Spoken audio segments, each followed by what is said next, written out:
11 பேர் கிடைச்சாச்சு. Team ready. Match start. Crick United Tamil நேயர்களுக்கும் வணக்கம். நான் உங்க கீகா.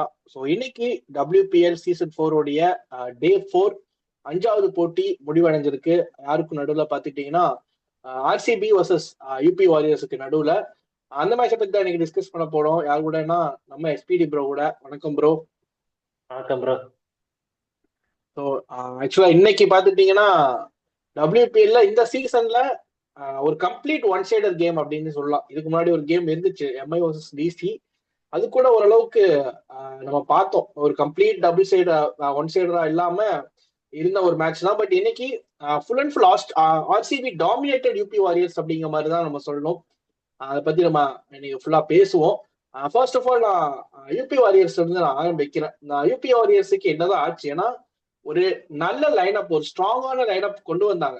ஆக்ஷன்ல அவங்கதான் கம்மியான ஒரு ரீடென்ஷன் வச்சுட்டு ஃபுல் அண்ட் ஃபுல் ஸ்குவாடை வந்து ரீபில்ட் பண்ண ஒரு டீம். கேப்டனையே நீக்கிட்டு புது கேப்டன் கொண்டு வந்தாங்க. ஒரு வேர்ல்ட் கிளாஸ் கேப்டனை கொண்டு வந்தாங்க. மெக்லானிங் WPL மட்டும் இல்ல, WPL 3 ஃபைனல்ஸ் எடுத்துட்டு போனாங்க. அதையும் தாண்டி ஆஸ்திரேலியாவுக்கு ஒரு legendary captain, women's league women's கிரிக்கெட்ல ஒரு ஆஃப் த பெஸ்ட் கேப்டனை வச்சுக்கிட்டு, இந்த மாதிரி ஒரு டீமை வச்சுக்கிட்டு இன்னைக்கு அவங்க இந்த சீசன்ல அவங்க விளையாண்ட 2 மேட்ச் எடுத்து பார்த்துட்டோம்னா க்ளோஸா கூட வரல, ஒரு ஃபைட்டு கூட கொடுக்கல அப்படிங்கிற மாதிரி தான் இருந்துச்சு 2 கேமுமே. முதல் கேம் குஜராத்துக்கு எகெயின்ஸ்டா ஒரு 200க்கு மேல கன்சீட் பண்ணாங்க. இந்த மேட்ச் RCBக்கு எகெயின்ஸ்டா நல்லவே ஃபர்ஸ்ட் பவுலிங் பண்ணல. அவங்க பண்ணியிருந்தாங்கன்னா RCB இன்னைக்கு ஒரு ரெக்கார்ட் பண்ணியிருப்பாங்க, 250க்கு மேல அடிச்சிருப்பாங்க. ஸோ அந்த மாதிரி WPL ஹிஸ்டரியில ஒரு ஹையஸ்ட் ரன்னா கூட அமைஞ்சிருக்கும். இன்னைக்கு பார்த்துட்டீங்கன்னா ஒரு 12 ஓவர் அந்த 146 வந்து சேஸ் பண்ணாங்க. இதுவே 20 ஓவரா இருந்துச்சுன்னா கண்டிப்பா ஒரு 250 வந்திருக்கும். நம்ம நேற்று பேசியிருந்தோம், ஆரஞ்சு கலர் ஜெர்சி போட்டு SRH மாதிரி குஜராத் ஜெயின்ஸ் ஆடுறாங்க அப்படின்னு. இப்ப RCB அதுக்கு ஒரு படி மேல போயிட்டாங்க.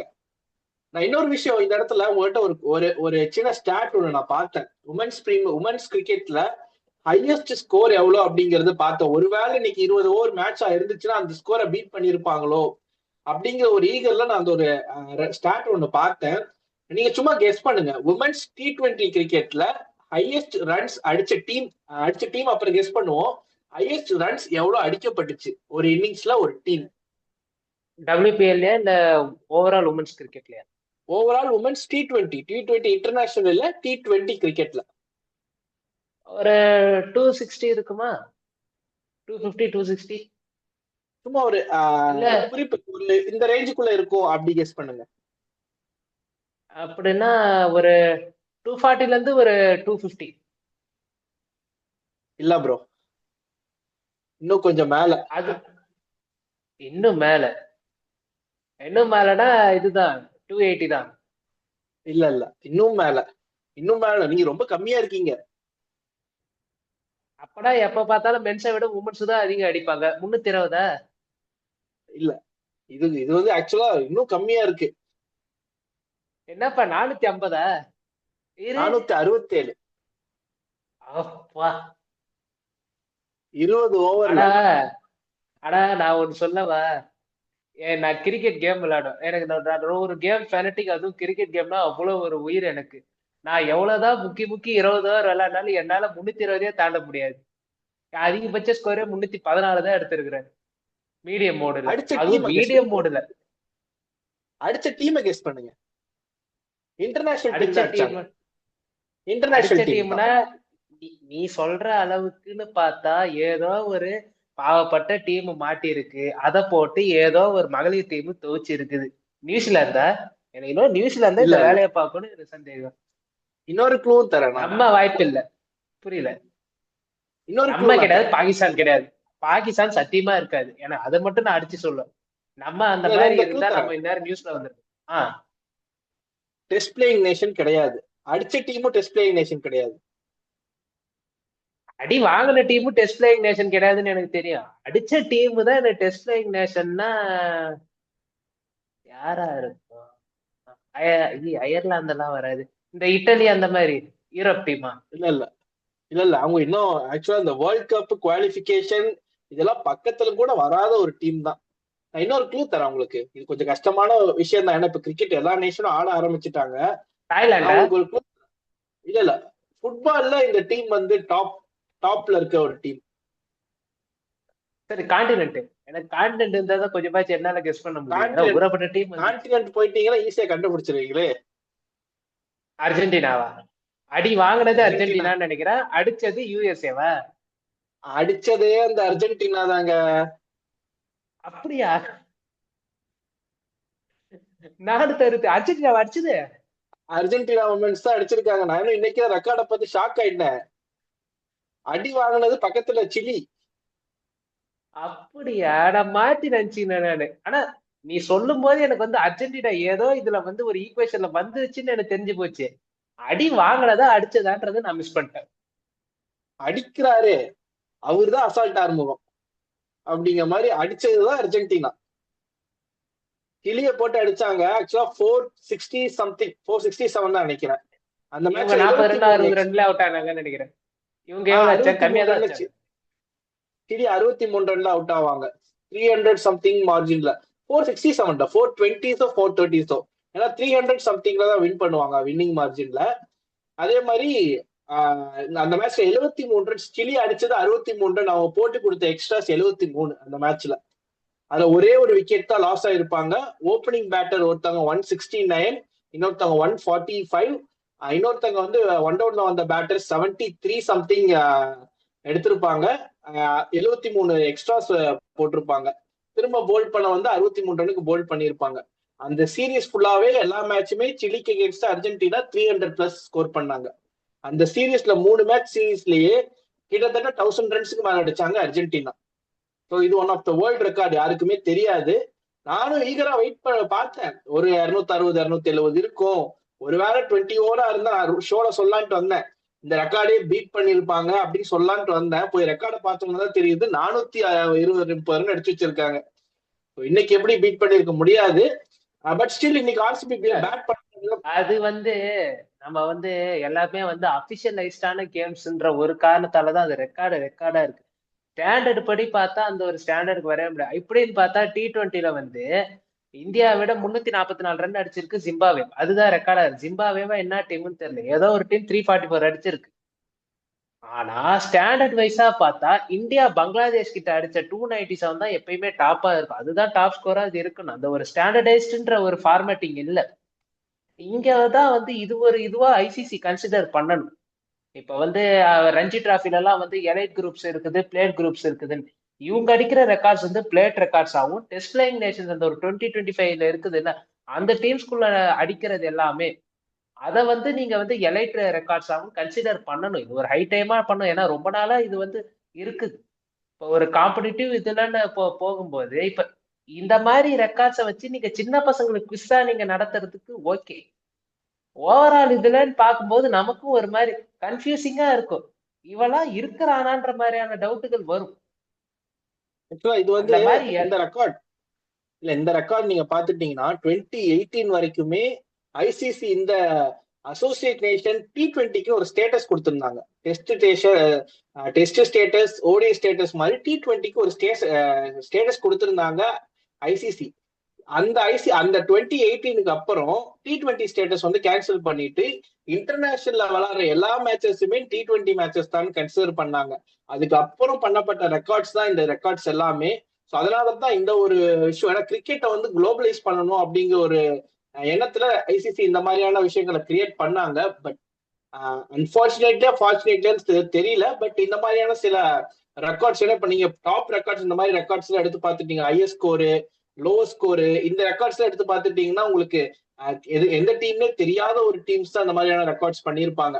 ஸோ அப்படி இருக்கும்போது எனிவே ரெக்கார்ட் இஸ் ரெக்கார்ட் அப்படின்னு நம்ம சொல்லிட்டு போயிடலாம். பட் நீங்க சொன்னது ஒரு பாயிண்ட், வேலிடேட்டான ஒரு பாயிண்ட் தான். ஏன்னா இப்ப நம்ம பங்களாதேஷ் கூட அடிச்சது வந்து ஒரு நல்ல ஸ்கோர். ஏன்னா ஒரு டெஸ்ட் பிளேயிங் நேஷன் ஈக்குவல் ஸ்டேட்டஸ்ல இருக்க ஒரு ரேங்கிங்ல இருக்க ஒரு டீம் அப்படின்னு நம்ம வச்சுட்டாலும், ஜிம்பாப்வே அடிச்சது அப்படிங்கிறது ஒரு lower rank team versus test team அப்படின்னு ஆகும்போது அவங்களுக்கு அந்த ரெக்கார்ட் சேர்ந்துருது.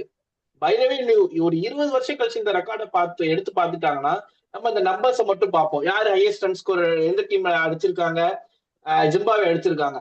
சிக்கந்தர் ராசா அந்த மேட்ச்ல அடிச்சிருக்காரு. ஆனா எந்த டீம்னு நம்ம பார்க்க மாட்டோம், எந்த குவாலிட்டி டீம் அடிச்சாரு அப்படிங்கறத பார்க்க மாட்டோம்.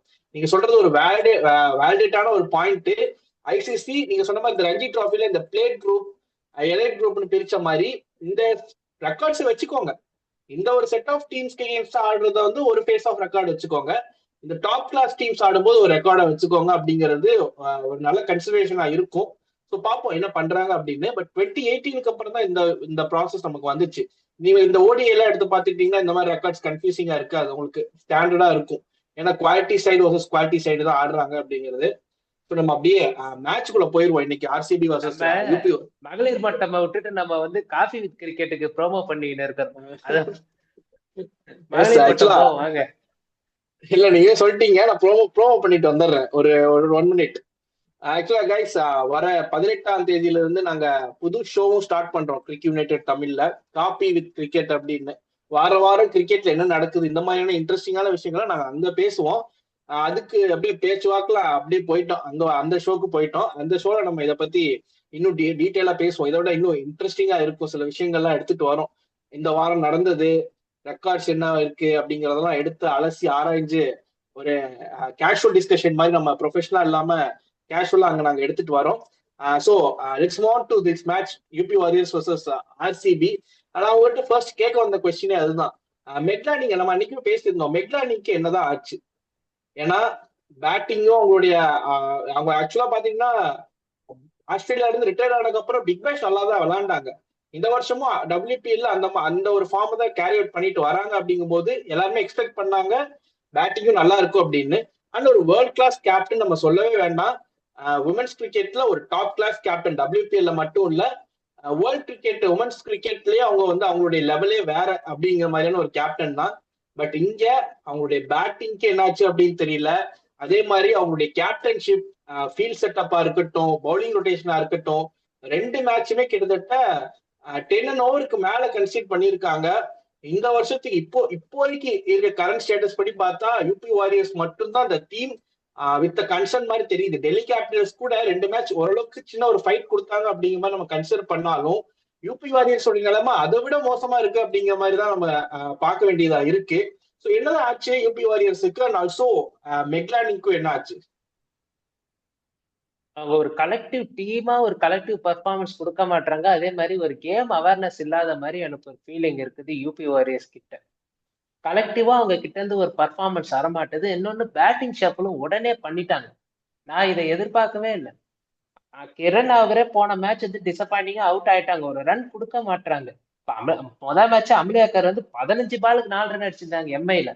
அவங்க நினைச்சிருந்தா நிக்கோலா கேரே உள்ள கொண்டு வந்துடலாம். ஏன் அந்த மாதிரி ஷஃபிள் பண்ணும், ஒரு ரன் கொடுப்போம், அதை வந்து இவங்க செய்ய தவறிட்டாங்க. பேட்டிங் தான் நான் அன்னைக்கே சொல்லியிருந்தேன், ஹர்லின் டியோல் டிசப்பாயிண்டிங் பர்ஃபார்மன்ஸ் கொடுத்துன்னு இருக்கிறாங்கன்னு. இன்னைக்கும் உங்களுக்கு டாப் ஆர்ல ப்ரொமோட் பண்ணாங்க, இன்னைக்கும் சுத்தமா பர்ஃபார்மன்ஸ் வரல.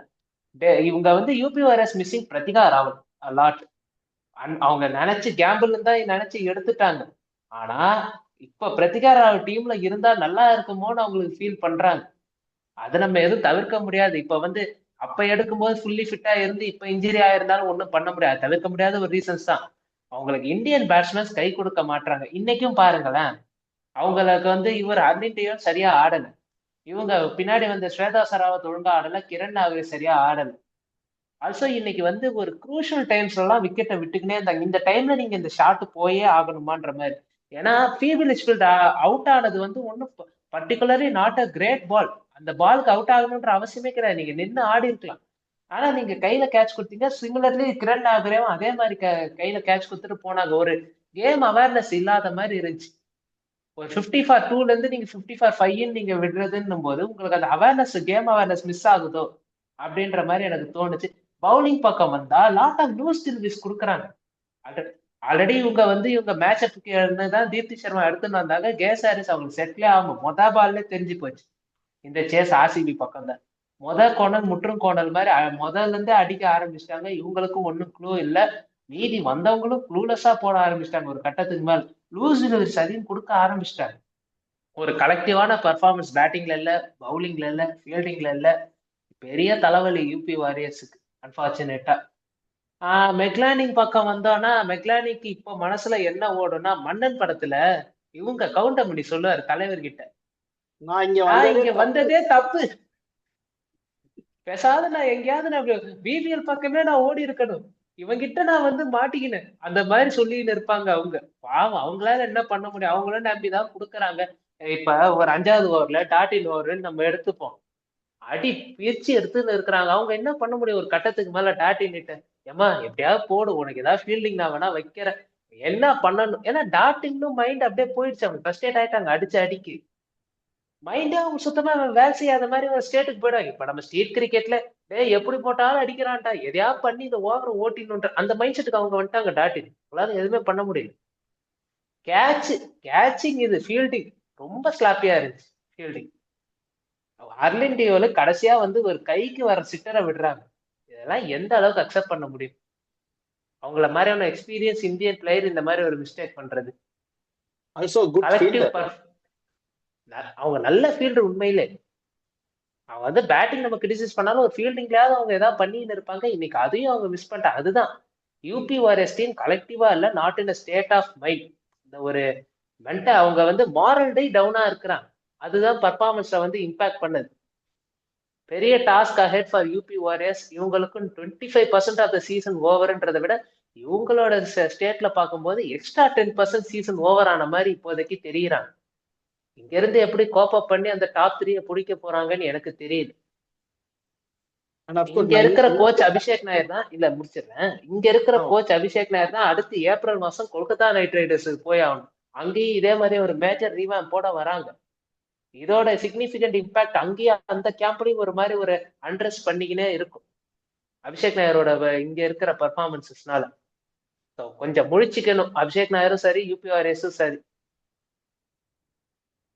இப்போ இப்போ with Delhi and UP performing poor அப்படிங்கும்போது இப்போ இந்த 5 டீம் இருக்கனால இந்த ஒரு டிஸ்அட்வான்டேஜ் நான் ஃபீல் பண்றேன். என்ன அப்படின்னா இப்போ 3 டீம் நல்லா விளையாண்டு இருக்காங்க. இந்த டீம் இப்போ ஓரளவுக்கு சுமாரா ஓரளவுக்கு விளையாண்டாங்கனாலே இவங்க பிளே ஆஃப் கன்ஃபார்ம் அப்படிங்கிற மாதிரி ஆயிடுச்சு. இந்த 5 டீம் நம்ம ஃபர்ஸ்ட் எடுக்கும்போது ஆப்ஷன் ரிவ்யூ பண்ணும்போதே நம்ம சொல்லியிருந்தோம் 5மே வந்து ஈக்குவலா இருக்காங்க அப்படின்னு. இப்போ 2 டீம் வந்து அண்டர் பெர்ஃபார்மிங் அப்படிங்கும் போது ஸ்ட்ரெயிட்டாவே 3 பிளே ஆஃப் டீம் இப்போ காம்படிஷனே அந்த டாப் 1க்கு தான். அதுலயும் ஆர்சிபி நல்லா பெர்ஃபார்ம் பண்ணிட்டு இருக்காங்க அப்படிங்கும் போது இப்ப இந்த மேட்ச்ல 100 பூஸ்ட் பண்ணிருக்கோம். ஸோ அவங்க அந்த டாப் ஸ்லாட்டை ஃபில் பண்ற மாதிரி இருக்கு. இப்போ மும்பையும் குஜராத் ஜெயின்ஸும் அடுத்த ஸ்லாட்ல அவங்களும் சூப்பரா 2 மேட்ச் விளையாண்டு இருக்காங்க. செகண்ட் அண்ட் தேர்ட் பொசிஷனுக்கு அவங்களுக்குள்ளதான் ஒரு போட்டிங்கிற மாதிரி இருக்கு. இப்போ இவங்க ரெண்டு டீமும் ஒரு கம்பேக் கொடுக்கல அப்படின்னா இந்த லீக் அப்படி ஆரம்பிக்கும் போது சூப்பரா போயிட்டு இருந்துச்சுப்பா, ஸ்டார்டிங்கே சூப்பரா இருந்துச்சு, நெயில் பைட்டிங் பினிஷ் அப்படிங்கிற மாதிரி பேசிட்டு இருந்த நம்ம போக இந்த லீக் வந்து அப்படியே இன்ட்ரெஸ்ட் கம்மியாகிற மாதிரி நான் ஃபீல் பண்றேன். நான் வந்து எப்படி எப்படி எப்படி சொல்றேன் அப்படின்னா இப்போ இந்த 2 டீம் இதே மாதிரி விளையாண்டு இருந்தாங்க அப்படின்னா அந்த லீக்கே இன்ட்ரெஸ்ட் இல்லாம போயிடும்.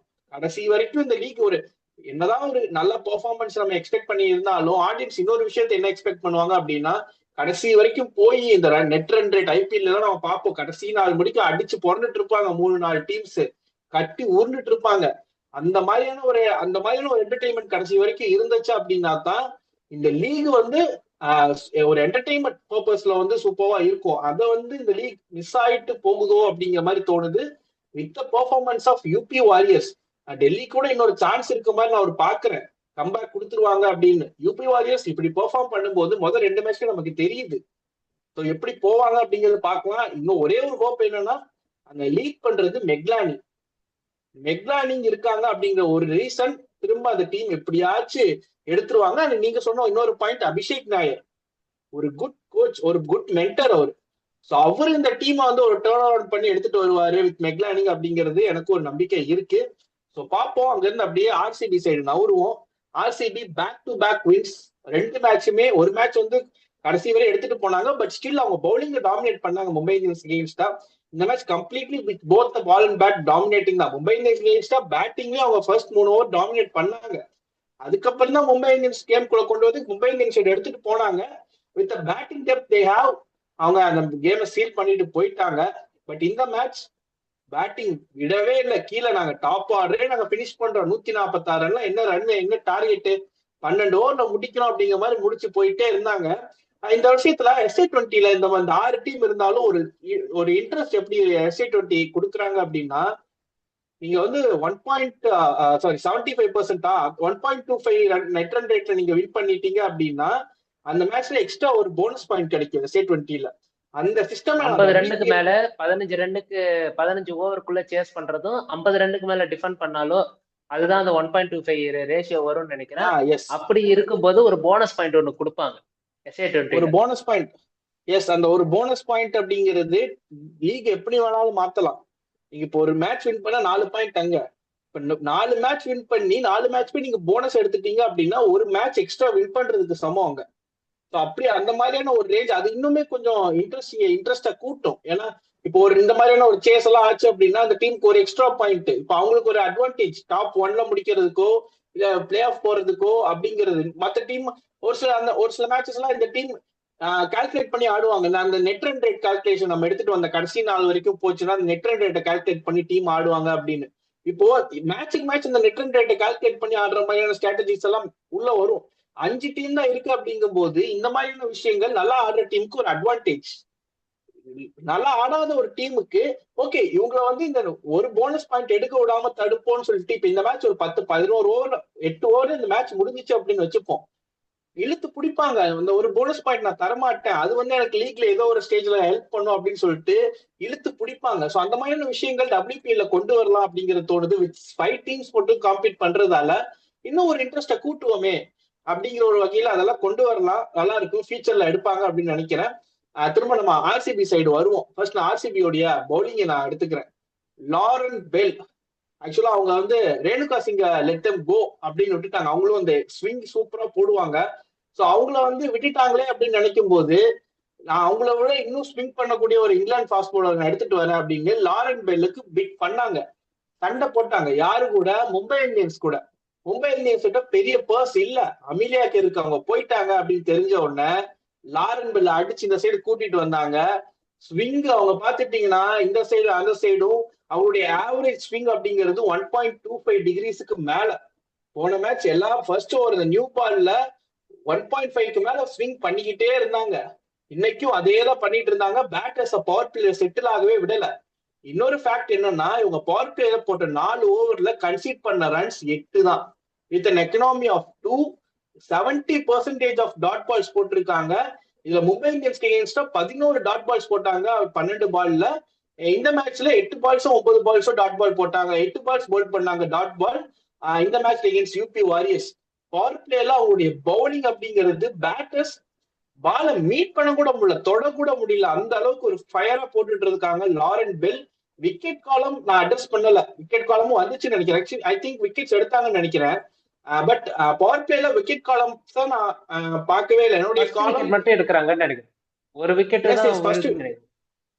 அதான் அந்த ஒரு விக்கெட். அதான் நான் விக்கெட் காலமா எனக்கு பெருசு இல்ல, நான் வந்து ரன்னை கண்ட்ரோல் பண்ணிடுறேன். அந்த பிரஷர்ல பின்னாடி வரவங்க விக்கெட் எடுப்பாங்க அப்படிங்கிற ஒரு இதுல போல் பண்ணிக்கிட்டே இருக்காங்க.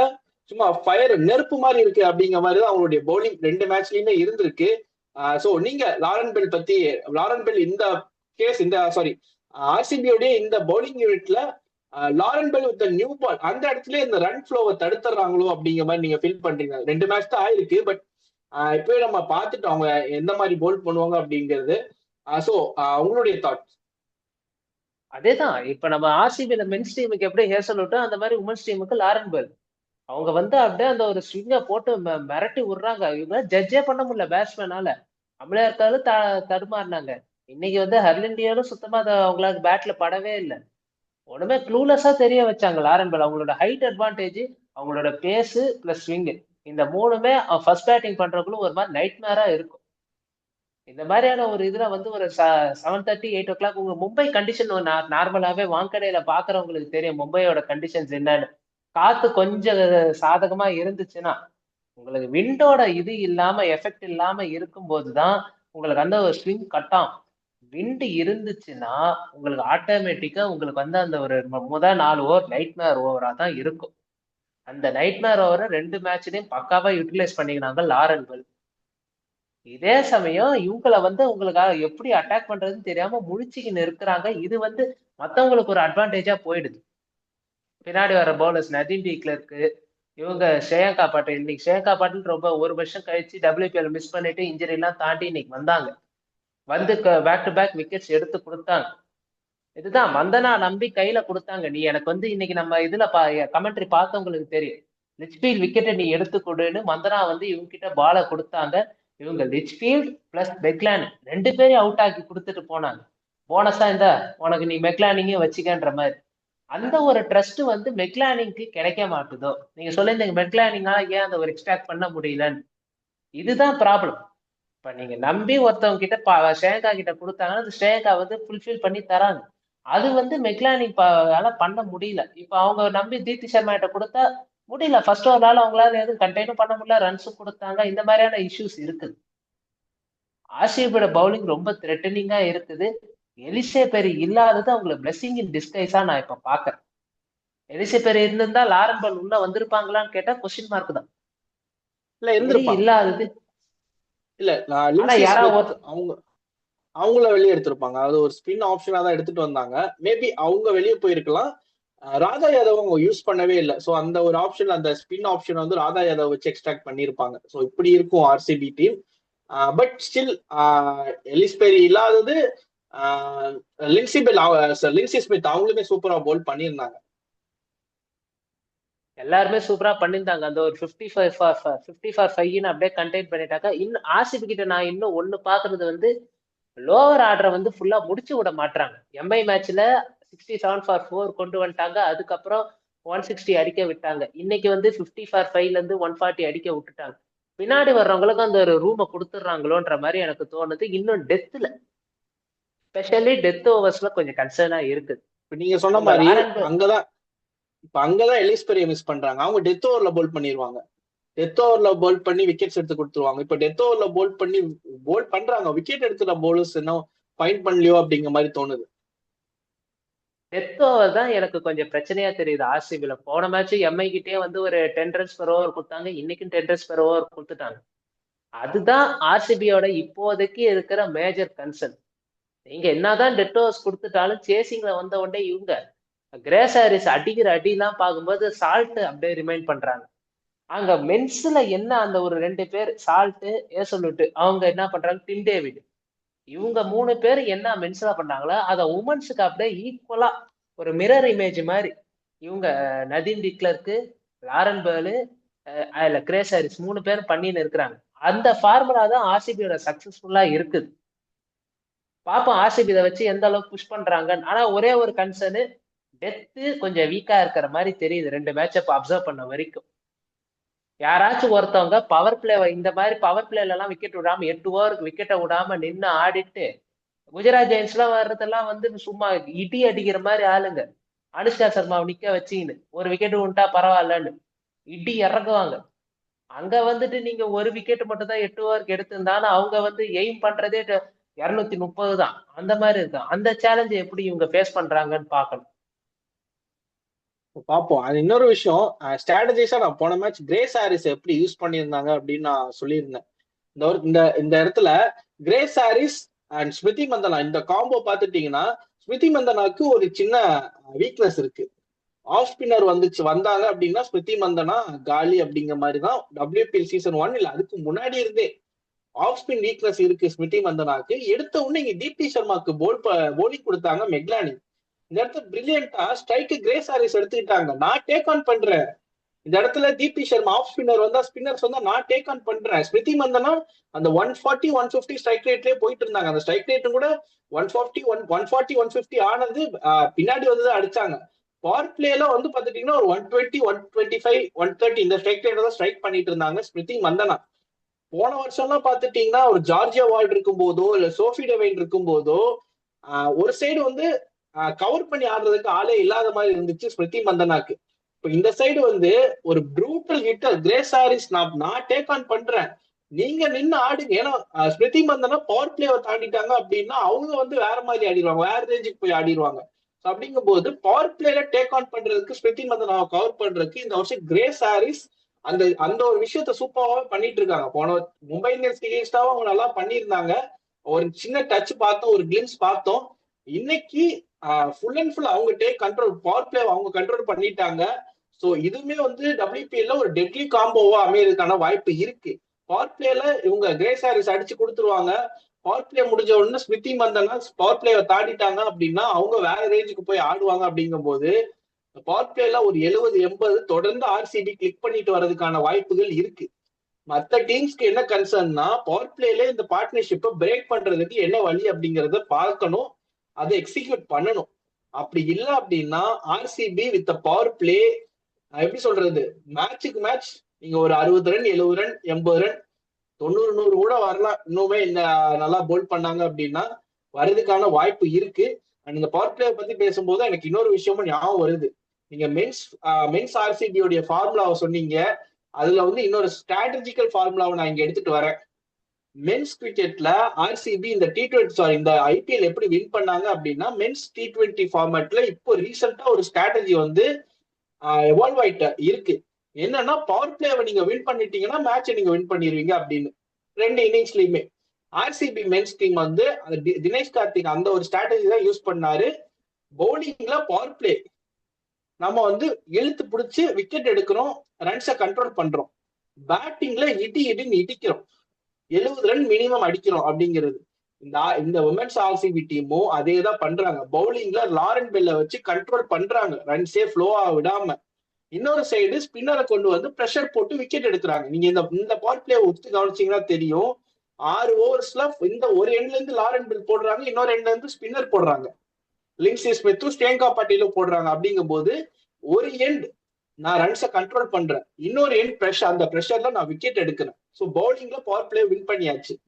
பேட்டிங் பவர் பிளேக்கு வந்துட்டோம் அப்படின்னா ஸ்மிருதி மந்தனா யூஸ்வலா டிபிக்கல் லாக் ஆடுறாங்க. கிரேஸ் ஹாரிஸ் அவங்களுக்கு கவர் பண்ணி பவர் பிளேவை அதிரடியா கொண்டு போய் ஒரு 70 ரன்னை முடிக்கிறாங்க.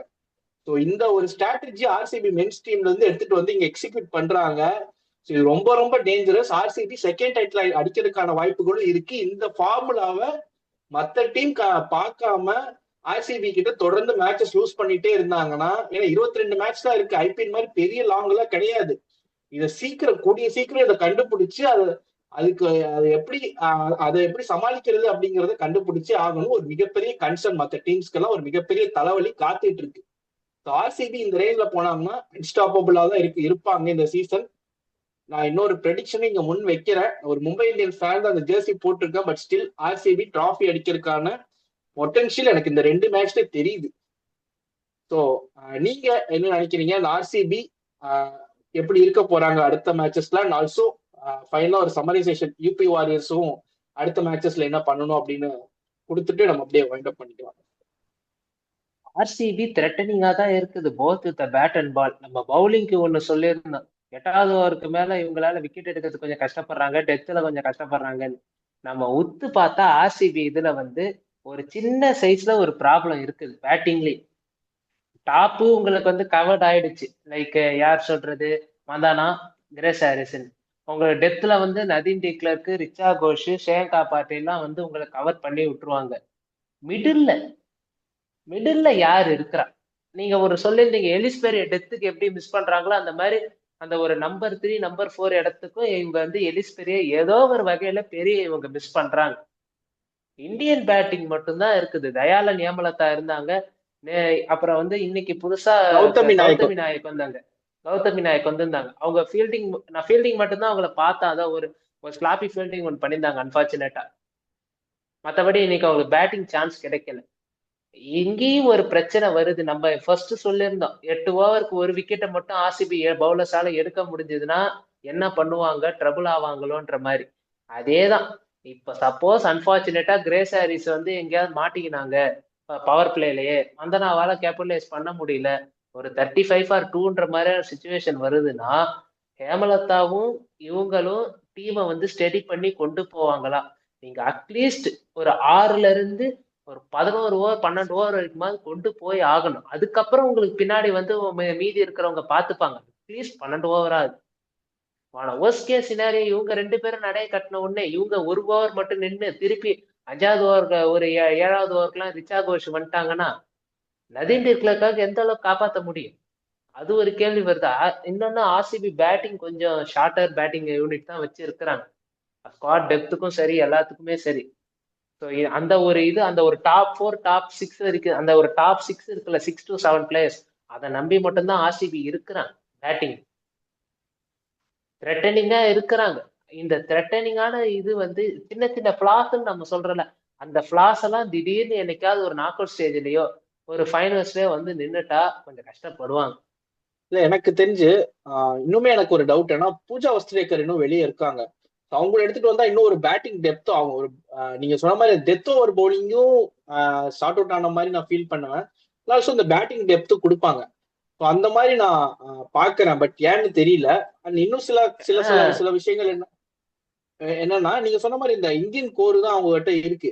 ராதா யாதவ் இருக்காங்க பேட்டிங்ல. நீங்க கௌதமி நாயக் அண்ட் டேரன் ஹேமலதாவை தாண்டி நீங்க சொன்ன மாதிரி ராதா யாதவ், அருந்ததி ரெட்டி இவங்களெல்லாம் பவுலிங் நம்ம பார்த்துருக்கோம் எந்த அளவுக்கு ஒரு பவுலிங் அவங்களோடது இருக்கு அப்படின்னு. பட் பேட்டிங் வைஸ் பார்க்கும்போது இவங்களால எல்லா மேட்சுமே நிலைச்சு நின்று ஆட முடியுமா அப்படின்னு கேட்டீங்கன்னா அந்த இடத்துல ஒரு டவுட் வருது. நீங்க சொல்றது ஒரு நல்ல வேலிட் பாயிண்ட். நான் அதை யோசிக்காம விட்டுட்டேன். இந்த டாப் டூ, அதுக்கப்புறம் இந்த நதின் டிக்லர், ரிச்சா கோஷ் அண்ட் ஷேங்கா பாட்டீலும் கூட நான் கன்சிடர் பண்ண மாட்டேன். இந்த 4 பேர்த்த தவிர இந்த 4 விக்கெட்ஸ் எடுத்துட்டோம் அப்படின்னா பேட்டிங் இன்னும் நம்ம எப்படி சொல்றது, நான் வந்து இந்த இந்த பேட்டிங் யூனிட் வந்து அன்ப்ரூவன் அப்படிங்கிற மாதிரி தான் இருக்கு. நான் வந்து இந்த பேட்டிங்கே பண்ண மாட்டாங்க அப்படின்னு சொல்லல. ஆல்ரவுண்டர்ஸ் தான் இவங்க எல்லாமே. ராதா யாதவா இருக்கட்டும், அருந்ததி ரெட்டி, பூஜா வஸ்தேக்கு இல்ல உள்ள வந்தாலும். இவங்க யாரோட டேலண்டையும் நம்ம இது பண்ணல. But dependent, highly dependent. Hayley Matthews, Harmanpreet, Nat Sciver Brunt அவங்க எப்படி ஹைலி டிபெண்டா இருக்கிறாங்களோ அந்த மாதிரி கிரேஸ் ஹாரிஸ், நதீம் டிக்லருக்கு, ஸ்மிருதி மந்தனா, ரிச்சா கோஷ் இவங்க 4 பேர் ஹைலி டிபெண்டன்ட்ல இருக்கிறாங்க. ஓவர் டிபெண்டன்சி தான் நான் பாக்குறேன். எஸ்ஆர்ஹெச் நிலைமையே தான் அந்த ஒரு நீங்க நீங்க சொன்ன அந்த கரெக்டான வேர்டை யூஸ் பண்ணீங்க. நான் சொல்லுவேன் இன்னுமே வந்துட்டு பேட்டிங்ல அந்த அளவுக்கு ப்ரூவ் பண்ண ஒரு பிளேயர் இல்ல அப்படிங்கிற மாதிரி நம்ம வச்சுக்கலாம். ஏன்னா ஆல்ரவுண்டர்ஸ் அப்படின்னு இருக்காங்க. மேபி அந்த நேற்று போன மேட்ச் கூட ஆர்சிபிக்கு ராதா யாதவ் முன்னாடி வந்தாங்க நம்பர் 4ல. நான் அப்பவே ஒரு சின்ன கன்சர்ன் நான் பார்த்தேன். வேற பேட்டர்ஸ் இல்லை. ஏன்னா இவங்க 7-8ல ஆடுவாங்க. 7-8ல நீங்க ராதா யாதவ் எடுத்துட்டு வந்தீங்க அப்படின்னா நான் வந்து ஓகே அப்படின்னு சொல்லுவேன். பட் நீங்க வந்து நீங்க நம்பர் 3ல நம்பர் 4ல இறக்குறீங்க அப்படிங்கும் போது நான் வந்து லிட்டில் பிட் என்ன எப்படி ஃபீல் பண்ணேன்னா ஷார்ட் ஆஃப் அ பேட்டர் அப்படிங்கிற மாதிரி தான் நான் ஃபீல் பண்றேன். நீங்க அந்த இடத்துல வந்து நதின் டிக்லருக்கு பின்னாடி சேவ் பண்றதுக்கு வேண்டி நீங்க ஒரு பேட்டரை உள்ள இறக்குறீங்க அப்படிங்கிறது ஓகே. பட் அது எல்லா மேட்சுமே கை கொடுக்குமா? ஒரு கிரன்ச் சுச்சுவேஷன் வரும்போது, ஒரு நாக் அவுட் சுச்சுவேஷன் வரும்போது அந்த இடத்துல ஒரு சின்ன தவறு ஆயிடுச்சு அப்படின்னா முடிஞ்சிச்சு. நீங்க நாக் அவுட் அப்படிங்கும் போது டுவார் டை தான். அந்த இடத்துல எந்த தவறுமே இருக்கக்கூடாது. அந்த கன்சர்னை முன்னாடியே நீங்க பார்க்கணும். ஸோ ஆர்சிபி பொறுத்த வரைக்கும் நீங்க சொன்ன அந்த ஒரு கன்சர்ன், எஸ், அந்த மத்த விஷயத்தெல்லாம் நம்ம பத்தி பேசும்போது அந்த ஒரு கன்சர்ன் அது வந்து பெருசாகக்கூடிய ஒரு கன்சர்னா நான் பாக்குறேன். இதுதான் இன்னைய மேட்சோட ப்ரிவியூஸ். என்னென்ன கன்சர்ன் நம்ம சொல்லிட்டோம். யூபி வாரியர்ஸை பொறுத்த வரைக்கும் அவங்க ஓனர்ஸ் நிலைமை தான் பாவம். எங்க போனாலும் அடி வாங்குறாங்க. அந்த ஒரு வாரியர்ஸ் குரூப்னு ப்ரோ கபடி போனா அங்கேயும் ஒரு ஸ்டார் பிளேயரை நம்பி எடுத்துன்னு வந்து 12வது இடத்துல முடிச்சாங்க. ILT20 பக்கம் போனா அங்கேயும் வந்து கடைசி இடத்துல முடிச்சாங்க. இங்க WPL அதெல்லாம் மறந்துட்டு சரி உமன்ஸாவது காப்பாத்துவாங்க, இங்க வந்தா உமன்ஸும் ஊம குத்து வாங்கின்னு இருக்கிறாங்க. செல்லுமிடமெல்லாம் அடி வாங்கின்னு பரிதாபமா இருக்கிறாங்க. அந்த பேர்ல தான் ஒரு பிரச்சனையை நான் நினைக்கிறேன். வாரியர்ஸ்.